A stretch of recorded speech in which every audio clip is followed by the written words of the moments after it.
Figure we might as well do a plant update. This little flower, I don't know what kind it is, but that's the one I stole from Lake Elkhorn.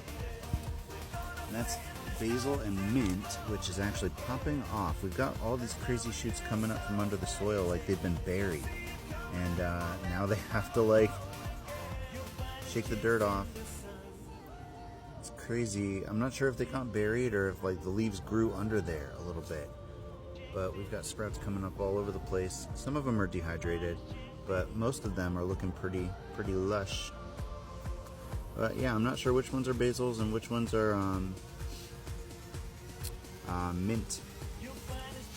And this is our little apple seed right here, and I'm not sure if I should water or not right now. I did just like give them a little bit yesterday. That's some clover, and it turns out that is the same kind as this. It might not be clover. Hey, is that like a blue butterfly moth thing? Come on, buddy, land. You see him? I think it might be a butterfly. Or maybe it is a moth. I don't know, but that's fucking crazy.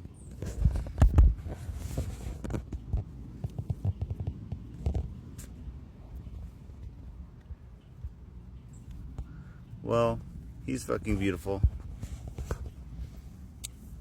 Anyway, that kind of clover right there is the same kind as over here, which makes yellow flowers, which is a synchronicity flower similar to our daffodils that we've got going on here. So that little blue moth seems to like the clover pot. That's awesome. Then the kiwi babies are hanging tough. Some of them are drying out a little bit, but they're all deciding which leaves they want to keep, and they're trying their hardest. Then this is the fucking arugula. Can you believe it? Like all these white flowers, and the bees love it. All the little jerries. But I thought maybe they were weeds, but they're growing out of the same arugula leaves. Like the plant bases are definitely the same. So I'm assuming that these little stalks pop up and then the lettuces grow like that. And the ones that we got inside that were like just super big leaves were just really trying to absorb all that sunlight. But it's fascinating to see it growing like this. I've never seen anything like it. And the roses, the rose cuttings aren't dead yet. They're curling still. We'll see. And the tatsumi mustards are looking really cool, like when they layer out like that. There's an arugula in here too, and a dill.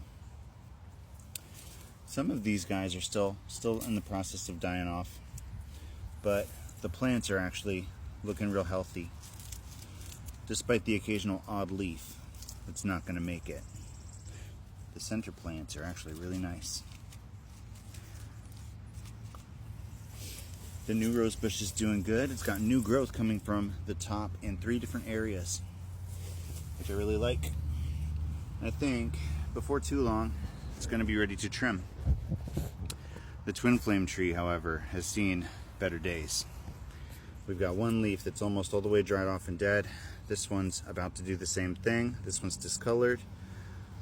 Oh man, all of the top leaves look like they're drying out, but those spokes are about to erupt. So the game here with the twin flame tree is whether it's going to be able to create new leaves as the old leaves shut off. We already know that in order to complete the old cycle, it has to drop those leaves. It has to focus on this new growth at the top, and we don't know how big it's going to get. Some oaks can grow a couple feet in the first year. This one's going to be 3 years old coming up, and it's still got its baby leaves and its first set of leaves. Its baby leaves dropped. This is its first set of real leaves, but it's giving up on everything, starting the foundation over from scratch on a whole new level, a brand new cycle with no attachments to the past. So that's where that one's at. And the holly is actually deciding to keep this leaf, or this branch. It's recolored all of these leaves, and it's actually grown a new one, and it's got new growth on the very tip there. It's gonna keep on branching out that direction. Then we've got new growth on this side as well, which was also in jeopardy, and I think it's about to start growing from the top here. So if you know anything about bonsai trees, basically you keep one wide one on the side, like an arm, and that helps thicken the trunk. and then it grows really tall, and you keep a really tall one, and then get rid of the side one. So like we're gonna have a grow branch on the side for now until it decides to grow tall. The chive is just absolutely manning up over here. This new shoot, even though it's got bent over top, is absolutely incredible. It's got a brand new one in the middle. It looks like it did give up on that. But the dill, that's an old dill shoot.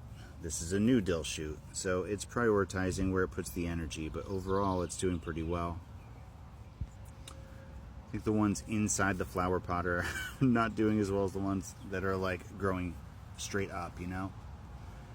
Yeah, like all these ones on the floor. I don't know if those are still usable for anything, but like I'm not worried about it. We've got so much dill coming in that it's gonna be great. And the cilantro, it's favoring the shoots in the middle. Like all the plants are still alive and doing well, but you know, like the ones on the outer edges all seem to have some brown, whereas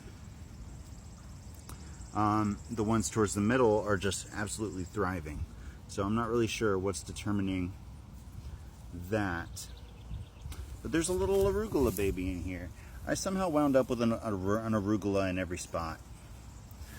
But yeah, I don't know. I might take the hose and just like spritz them down real quick.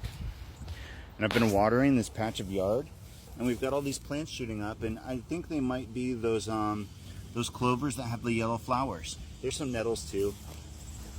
But I don't know how I'm going to get rid of weeds yet, because I don't want to use chemicals. I want to do like all natural remedies here.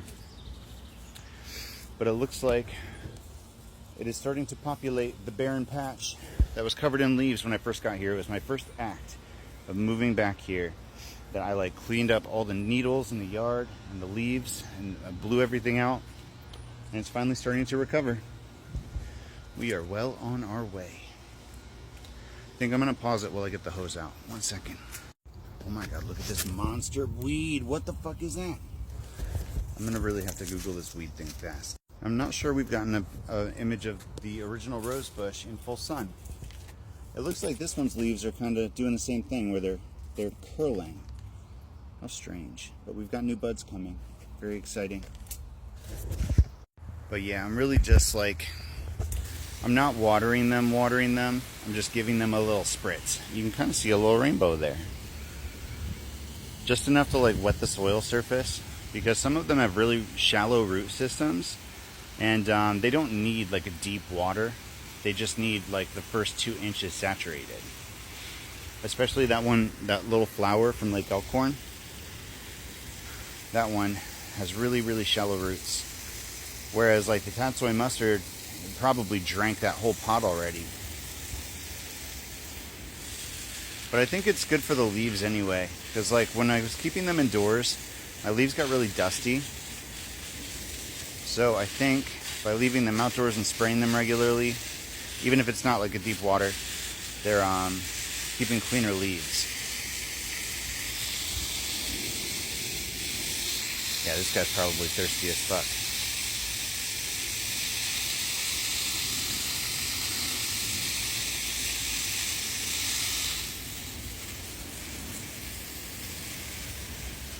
These fucking flowers are wild to me. I'm fascinated by these arugulas. It's been such an adventure. These poor baby kiwis doing their best. I'm scared to like put too much pressure close to them, because like they'll go straight under the gravel or under the dirt, you know. The daffodils are starting to stand up by themselves now. I think they actually might survive this. A little moth. I really want to know if that's a butterfly or a moth. I think it's a moth. But it's daytime. They don't come out during the daytime.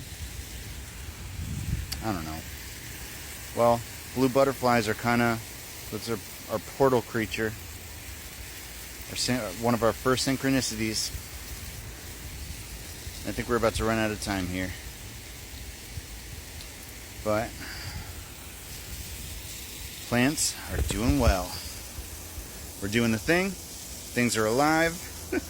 We can't guarantee their survival, but you know what? We're watering the yard. Everything's going to turn out okay.